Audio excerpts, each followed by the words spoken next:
What is up, everybody? Josh here again, and today we have an Icarus Week 223 update. This week they've added a brand new resource pack for Lithium. They've also made changes to this hovercraft here to make it less janky. We also get news of breeding coming to Icarus for wolves, and also some bug fixes for the Dangerous Horizons and Kepler update. Let's get into it, shall we? Icarus Week 223 brings hot fixes and Kepler fixes for Dangerous Horizons. They've gone over some feedback, and they've updated the Orbital Exchange interface messaging to tell you about the Elysium and how you can't use the Orbital Exchange in Elysium, just the Advanced Orbital Exchange interface. They also added some Lithium ore packs to the game via the workshop, which you have to have uranium rods to purchase. And they give us a sneak peek into next week's update and expansion to the Icarus breeding system. Some notable improvements this week are fixed various issues when riding mounts inside caves. There were some audio issues, the mute combat music and stuff like that. You can now snap diagonal railings to the industrial stairs, and they fixed the stone spikes recipe as it was not crafting the correct item. Limestone can now be mined with lower level pickaxes with stone and iron pickaxes, and they also buffed fuel bricks. They now have a 1.5 times the amount of transmutable fuel of coal and stack to a total of 25, making them a more efficient and viable option.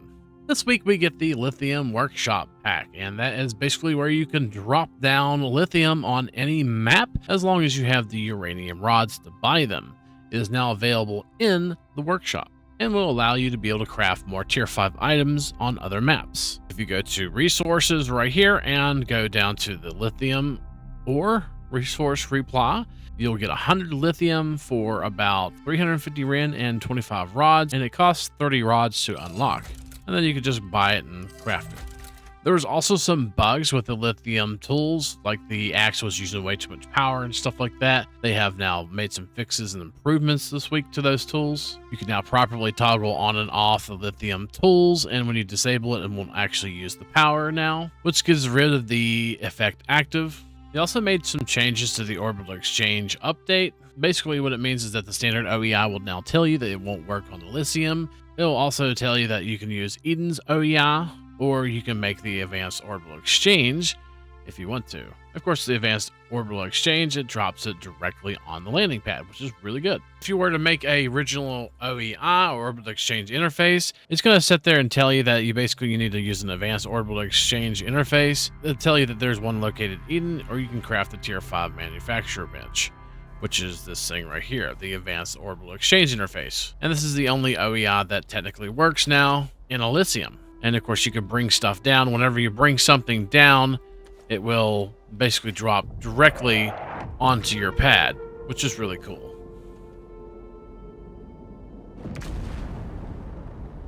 And it doesn't do any damage or anything to anything around, including structures as well. So you could put it like right next to your base if you wanted to. The only problem with putting it right next to your base is that it actually will spawn animals sometimes inside your base or on top of them. So maybe keep it a little bit further away like we have here. But yeah, you can just go ahead and deliver it and use it like a normal Orbital Exchange interface. This week they've made some Hoverframe improvements, and thank God, because that thing was kind of janky, to be honest with you. Basically, you can place it easier now, and there should be no issues dismounting under the ground or some glitchy particle effects that we were getting last time we played with it. Relax the rules of placing it, so basically you don't have to place it on a very, very flat surface, and when you place a hoverframe, it will automatically claim that hoverframe for you. So you now should be able to place the hovercraft a little bit easier. It doesn't have to be completely flat when you place it, but it will let you place it wherever you want. And of course, once you actually place it down, oh, it looks like it's a brand new bike, but it's 78% health. Nice. Then you can fill it up with fuel, and it looks like you already claimed that mount, so you don't have to worry about claiming it once you place the hover bike down, or speeder bike. And you should have a lot less issues with going underground and stuff like that whenever you're playing around with the hover bike. Hopefully it doesn't glitch and destroy like it did on our last stream. Whenever we go over mountains. Oh God, what was that? They ask you how you are, you just have to say that you're fine when you're not really fine, but you just can't get into it because they would never understand. Yeah, I don't think it's fixed, to be honest. They say you used to be able to give it a potion. Yeah, I think it destroyed just now, actually. So yeah, hovercrafts. That's the second one we've had destroy. There should now be a option for your world to basically make it where you have to be an owner to unclaim mounts. Currently in the game, it's set up where anybody can unclaim a mount and then claim it. But this option here, if you turn it on, whether you're on a dedicated server or on a locally hosted game, the mount unclaim requires ownership option should now be enabled, and that will prevent anybody from unclaiming your mount if they are not the owner. They have to be the owner to unclaim the mount, basically. If you're on a dedicated server, you have to log in as an admin, as you would do, and then hit escape. Underneath custom world settings right here, you can now do the mount unclaim requires ownership and check that box. And that will go ahead and get rid of the option for people who don't own the mounts to unclaim your mounts and then claim them for themselves. So this is probably something you want to enable on your own games or your dedicated servers. If you're playing dedicated servers that are public, 100% we're going to go ahead and apply that, and that should now be on our dedicated save. Here's one right here. And you now should not be able to hit the unclaim button. You must be the owner to unclaim, it says. So that is a very welcome change, because not that it's happened to us, but I can see where people could be griefing and taking other people's mounts, which would kind of suck. And of course, here we are in a single player save, and all we have to do is hit escape and go to custom world settings. We don't have to log in for that, and click on the mount requires ownership checkbox.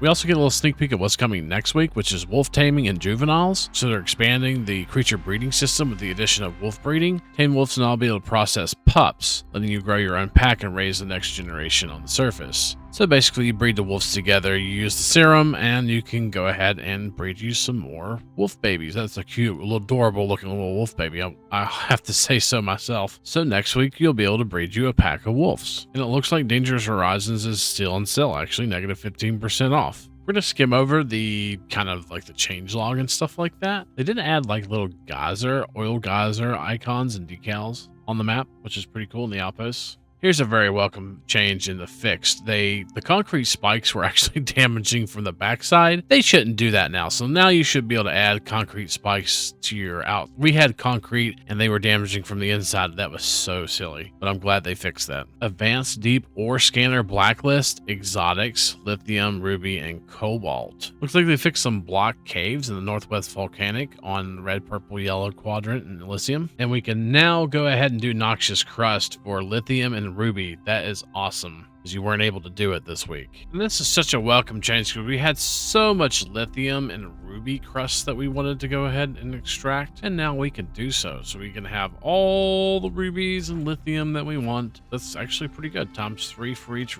noxious crust of ruby. So yeah, now we could do the noxious crust with lithium and ruby. Awesome. Now that we live in the desert and we have sand all over our buildings, we can now remove it without damaging the building. Basically, shovels will no longer damage buildings pieces when clearing snow. Hopefully that works for sand too. Let's take a look real quick. Well, I don't have any sand to shovel, but it looks like the shovel does not actually damage the building pieces now, which is actually really good, because it was doing like a damage at one point. It wasn't that big of a deal, but basically now you can just sit there and shovel and not damage your structure. I thought that was kind of crazy, but I'm glad they changed that. If you're using the advanced yield for wood, it now actually yields more instead of just giving the basic attachment. It looks like in the future content, they're going to be adding the limestone to the scanner blacklist while the ore deposit is being implemented. So they're going to add a limestone deposit, looks like. That's going to be cool. And we're going to have that wolf fertility serum, horny serum for wolves. Fixed up some work in progress sandworm chainsaw data. And it looks like that's it for this update. And that's going to be it for this video. Don't forget, if you like what you see, to like, comment, subscribe, and all that good stuff. Comment, let me know if you enjoy the update videos of Icarus. We may continue to do them. Send a like to the video. Comment down below and let me know what you think about it, whether you like it or dislike the videos. And hopefully, we'll see you next time. Peace.